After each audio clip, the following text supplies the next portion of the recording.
Hey, how's it going? Dylan here, and welcome to this in-depth overview video of Cinematic Lens Flares version 3.0, which is out now on Fab for Unreal Engine.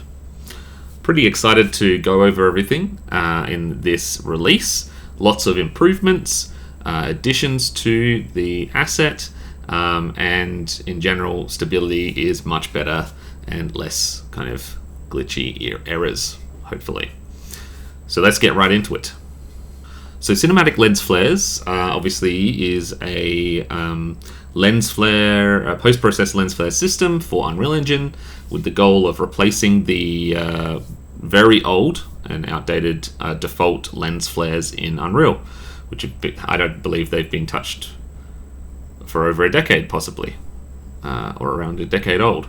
So they're very generic, there's not a lot of customization, and Cinematic Lens Flares kind of aims to remedy this issue and give you a bit more creative control over your lens flares and the way they work, as well as having, as of version 2, the previous release, being a more real-time focused tool as well as for offline renders. So version 3 improves upon this even more. It's more stable, it's faster, and less flickery in general for real-time use. And then I have actually backported all of the additional features that came in 2.0 and have been added to 3, have been backported to the non-Niagara based system, so the non-real-time version of the material, which then that means that you can use it for path tracing as well, all of the new features. So that's really fun. There's some caveats to that on how they work and kind of sampling settings you might need to tweak when you go over to the path tracing version, because that's a full res effect and your samples might not be enough to do a full resolution effect as the same samples as used in the real-time version. Alright, so let's get into it. There's a few differences versus the old version. I've cleaned this up a bit. So you'll get a Cinematic Lens Flares folder, which under that you have your subfolders with all the different types of things that come with this asset. Another requirement before you get started and add the blueprint and everything to the scene, you need to enable the Niagara Fluids plugin in Unreal Engine. This relies on that to do all of its Niagara work, so definitely need that to be enabled. The main things you'll want to look at is under Blueprints. We've got the BP Cinematic Lens Flares Blueprint Actor. So this you'll need to drag into your scene. We're in the sample example map at the moment. It's already here. And this is where you control all of your options for the lens flares. Under levels, we've got an example map, which is this map here. It's just a basic, there's nothing in here. It's just the sun, so you can demo your flares on. There's some internal things here, and if you go to materials, you'll notice that there's only 2 materials now, because everything has been streamlined and updated, so we no longer need to use the old versions, like if you wanted to use path tracing and things like that. We've got 2 versions here of these are post-processed materials, so you'll want to basically place them in your post-process volume or in the post-process settings in your camera. You can scroll down to rendering features and then post-process materials, which we've got here. We've got the Niagara version right here, which is the real-time focused version. It's very fast. And then we've also got this reference version, which this one is designed for, it's a full screen effect. It's got everything this the Niagara version has, except it's being done at full screen resolution. So obviously it's incredibly slow, offline renders only. But that's if you want to get some more higher quality results and if you want to use this on path tracing, because the Niagara version does not work with the path tracer, which kind of makes sense. I mean, with path tracer, it's not a real-time thing anyway, so it's usually okay to spend a bit more time on it. So essentially, whichever one you're using, you'll drag that over into here, and that becomes a post-process on the actual scene. Now, one of the key features of version 3.0 and most requested features for Cinematic Lens Flares has been presets. So essentially, when we go over to our blueprint here, up the top, we've now got a Cinematic Lens Flare preset section, and we've got a few presets here that come with the that I've whipped up just as examples. You can make your own presets. So if we have a look in the presets folder, what we've got here, we've got a bunch here, we've got 7 of them, and if you open them up, you'll see that it's essentially a data asset with all the same settings that you see for all of the effects on the blueprint. So you can copy those in and save them as a new preset by either duplicating one of these and making tweaks, or creating a new one. So we've got the preset here, and you can see if I change to a different one, you see we've got a different effect. We can change to the anamorphic, which is always a fun one. We've got this vertical one. It's quite nice example of like kind of different types of flares you can do. So you've got presets there. At the moment, when you've got a preset enabled, you can't key in any values to override. So if you want to override based on a preset, you can use this tick box, and then you can actually change all of the various options and things like that. So at the top here, we've got cinematic lens flares intensity, which is obviously just your kind of overall intensity of it. You can go really high.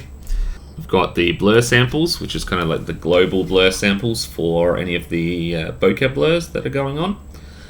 Some of the settings have their own sample settings lower down if they're individualized. This is like for the global ones that don't have individual controls.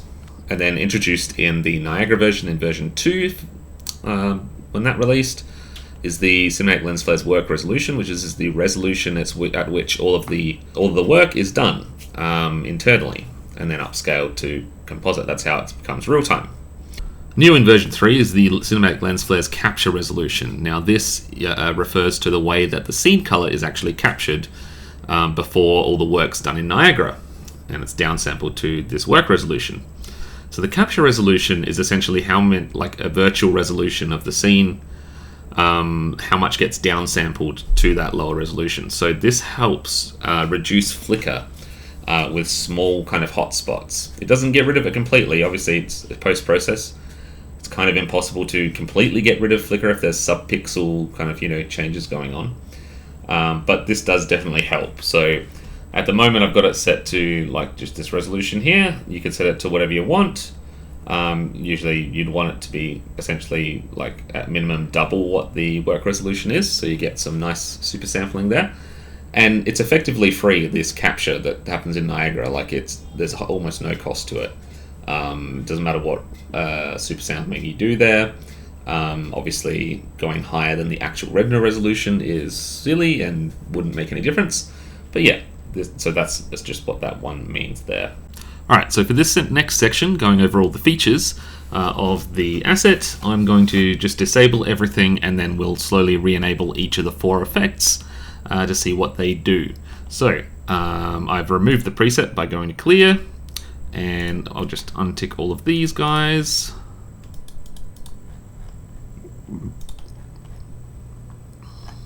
Okay, so now we find ourselves with no flare things going on whatsoever.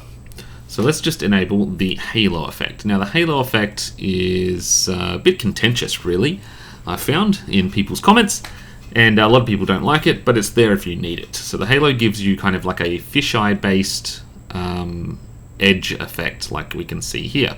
We get some nice rainbow effects going on, left over from the preset that we had enabled before. And as you can see, when we move around, it kind of stays in the fringes, and it's still based on the scene color, just warped and fish-eyed to get that. So we've got a few controls here. Obviously we've got the halo strength, which if we increase it, we can really see what it's doing here. Let's leave it at 10. We've got the lens halo blur, which is the amount of actual lens blur that we're using on it. So it can produce kind of different effects, more subtle, like this one here, and then we get like kind of, instead of a big ring, we start to get a hot spot here, so kind of like this. Which again is really useful, because sometimes you want that kind of look. Now what we've also got is the fisheye scale. So this is kind of like one of the many fisheye controls, just to get like kind of different looks and stuff going. So as you can see, when we bring it right up, we get more, everything's pushed around the edge of the distorted fisheye, versus when we increase it, it becomes less distorted. We've got the UV scale as well to get some kind of off-center effects.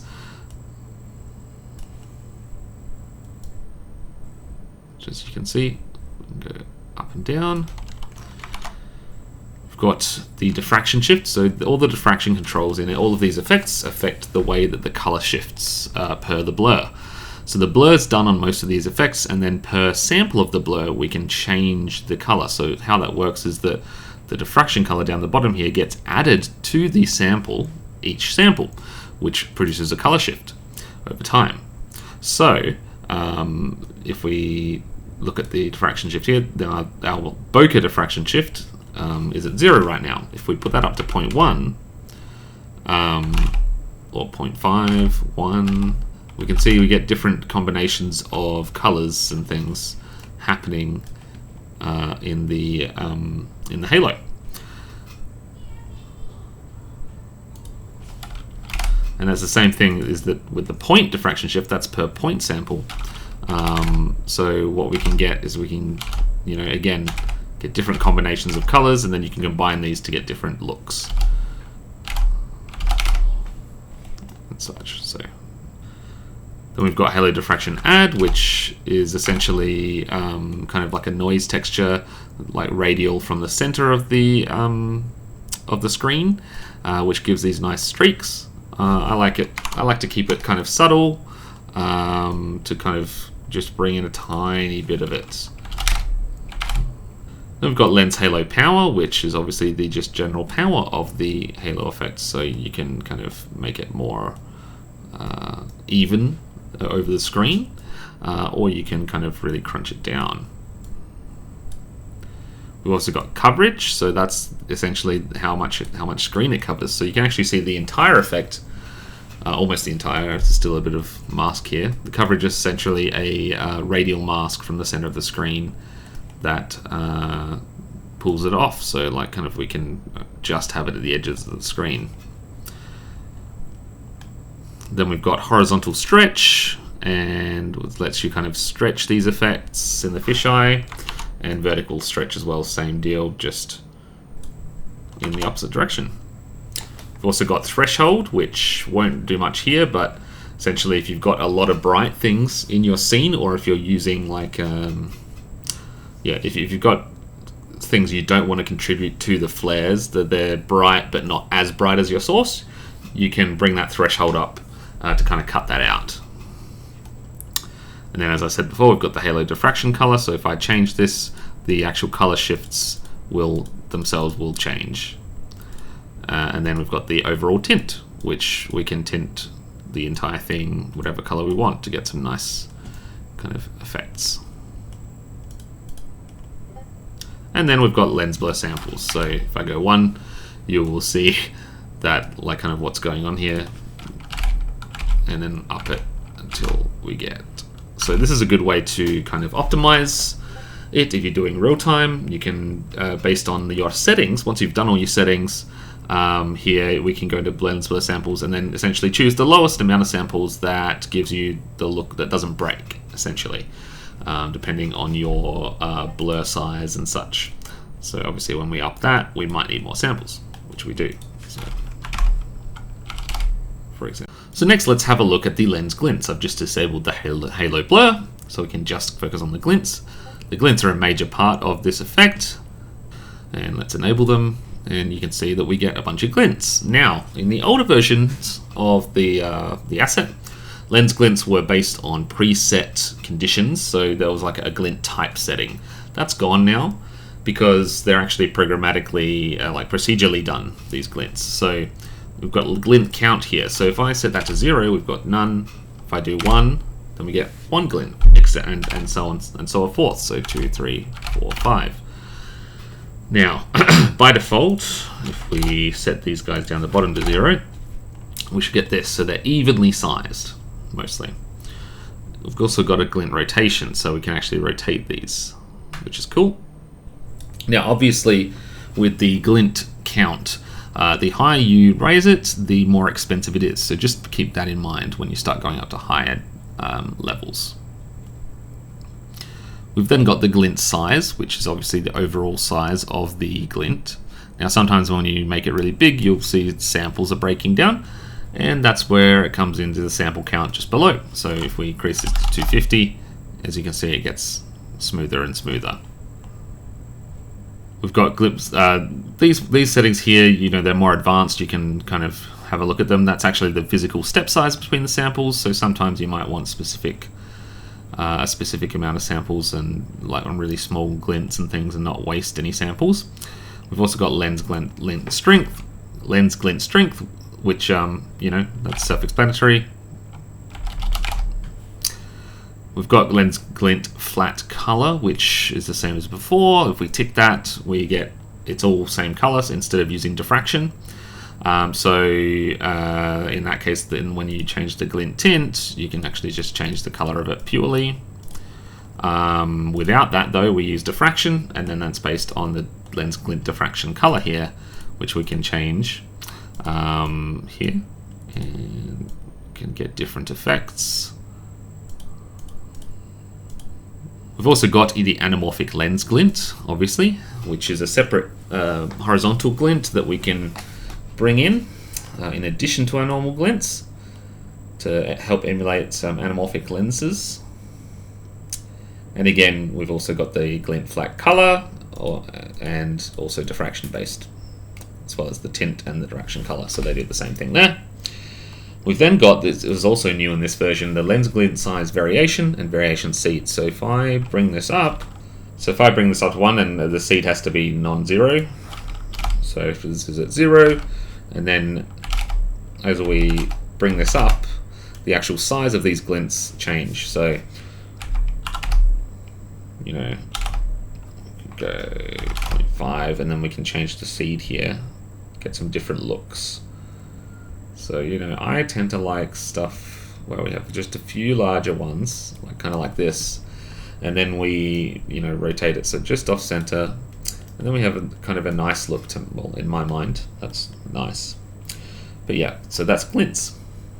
Alright, onto a brand new effect for this version. I've just disabled the normal glints, but now we've got the lens glint ring, which is an effect I'm really happy with. It really does add a lot to your lens flare look. And it's actually not too expensive either, so it's really good. So if we go ahead and enable this, you'll see we get this beautiful like little ring here. And this also warps near the edges of the screens, which is really cool. And so it kind of gives a really nice effect on your point sources, any emissive bits of your scene. You get this nice rainbow effect. So we've got a few options here. We've got diffraction. So as you can see, we've got rainbow here. So the point diffraction controls those rings. So if I go 0, you'll see that we've got, you know, just white. 0.1, 0.2, 0.01, 0.02. You know, we can get some different effects here. And that's controlled by the diffraction color. So we can really kind of go ham on this, get some nice color coming in. We've then got the, we can also use the diffraction shift as well, which gives us kind of like interesting shapes. So we get kind of, you know, non-uniform diffraction there. Very, very cool. Bring that back. The other thing is obviously the size, and we can make it bigger or smaller. Now the samples here, in the Glint Ring, the samples really do affect the look of the effect quite a bit, which can be a little annoying, but also it provides more opportunities to get different looks. So if I bring these down to 12, you can see what we get is kind of more normal glint looking things. So if we increase the size a bit, you can see here. Now you can get some good looks with this. Kind of more rainbowy look to them, and you know, if you bring down the strength, which is just below, you can get some nice kind of really subtle effects which just add to the overall look. When we go up, like say 24 and 48, and bring the intensity up again, just so we can actually see what's happening here. You can see that 24, we can get all different types of looks to the way that it feels, and looks even go bigger and such. Also got the overall tint, so yeah, we can tint it red or blue, etc., and get some nice effects on there. And also we have some simple horizontal stretching and vertical stretching if you want to do various kind of specific looks there. We've got the warp radius, so which that controls kind of like the radius to which the warp is applied. So if I go,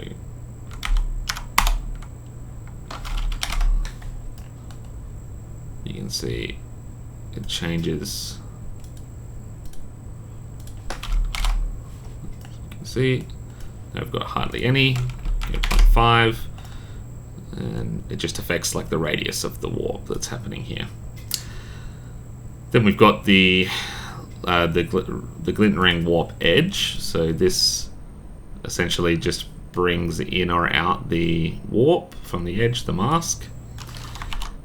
And then we've got the Glint Ring power, which we can power it up or power it down. You can get some nice kind of softer ringing effects on there. Alright, last but not least, we've got the lens ghosts, which are the most complex part of the whole thing. Also can be the most expensive if you're looking at real-time use. So if we enable these, we can see we get these beautiful lens ghosts going on here.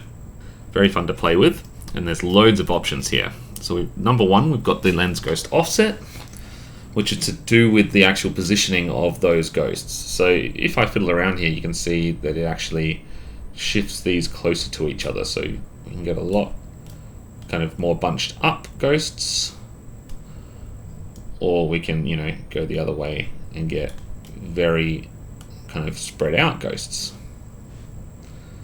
which is very handy. We've also got the lens ghost count, which we can, actually limit to, say, just 2.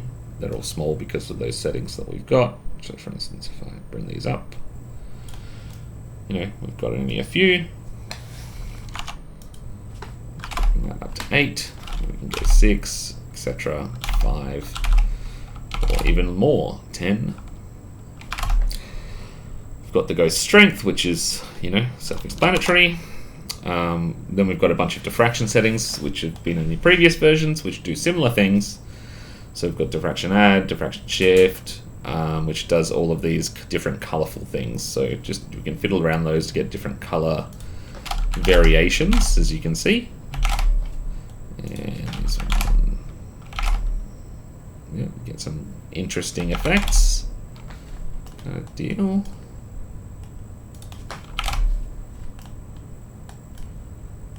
And obviously that brings in that texture. So you don't want to go too hard on it, but that's quite nice. We've got the bokeh diffraction shift, so we can get some really funky color differences going on for very specific things. We've got the point diffraction shift, which obviously gives us these rings, so you can go even further.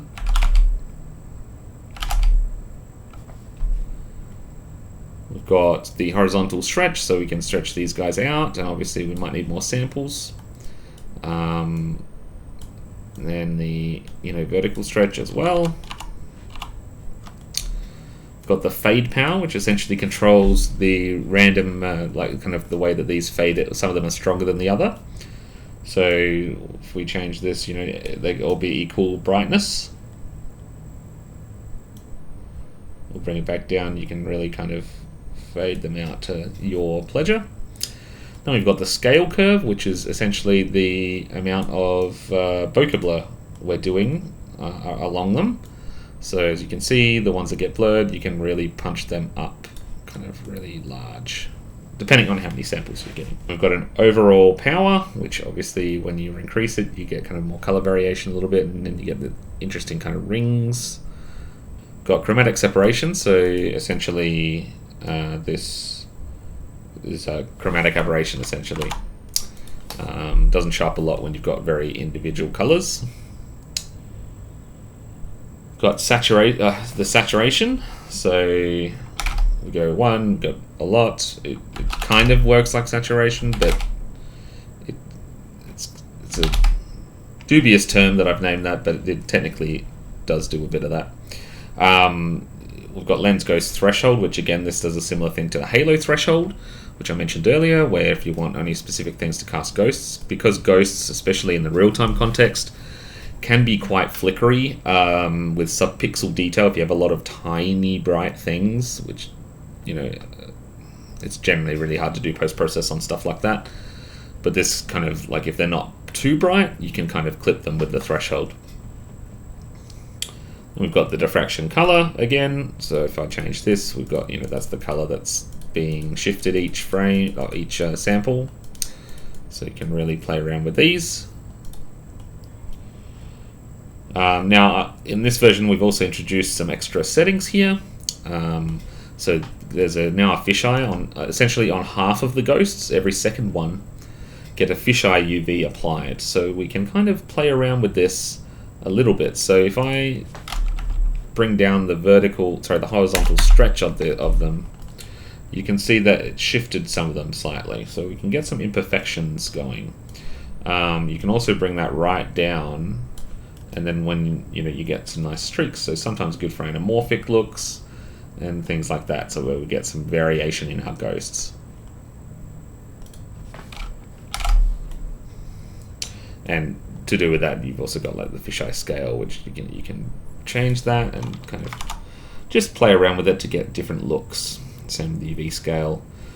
Now, another main option is that we now have control over the actual bokeh, the blur here.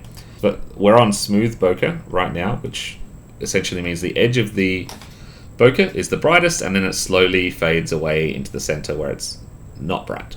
If we untick this, you will see, set the center mult to 0 for 0.1, for example, and then we use the edge bias.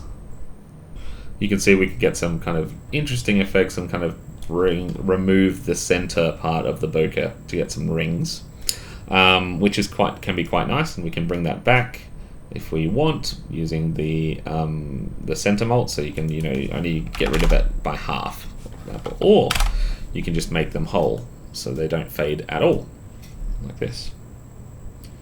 If we hit back to smooth bokeh, which is what I like. Now we've also got a ghost offset shift, which is essentially, if you think of the offset up here, the main control for the positioning of them, that's a multiply on the offset of them. Whereas this is just an addition. So this kind of gives you a bit of more tweaking power to get some different effects. So for example, if I bring this really down here, we can get some really some bokeh distributions that we just couldn't before with the single shift control. And same if I'd go the opposite way, we get some really interesting things where some of them kind of stay around where the source is and such. So very interesting to play with. We've also got something that really helps with anamorphic flares in this version, which is my favorite type of flare. If we tick this, the Ghost UV invert actually inverts only one of the axes when we do our bokeh calculation, which gives a much more anamorphic look to them. Now you might see this crazy one here and some interesting movement, like look at this, which might be cool for some effect. But that's mainly because when we're enabling that, as this tooltip says, set our ghost shift to 0, and then you'll start getting kind of more anamorphic movement. So if we bring up here and say put the offset to 2, which is a setting I like to use, you can see we get a lot more kind of anamorphic movement. And then when we bring these down, like the vertical stretch, we start to get some nice stuff going on here.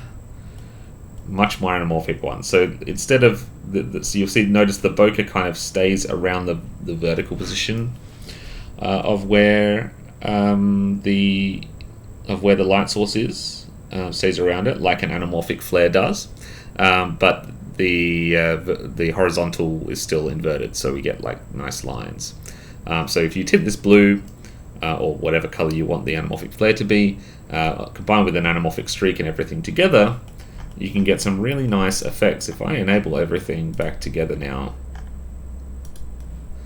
you can see that this is giving, quite a bit of an anamorphic effect going on here.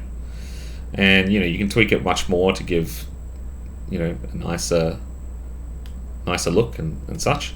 But in general, it just makes it a lot easier to get those kind of interesting bokeh movement, ghost movement for anamorphic lenses.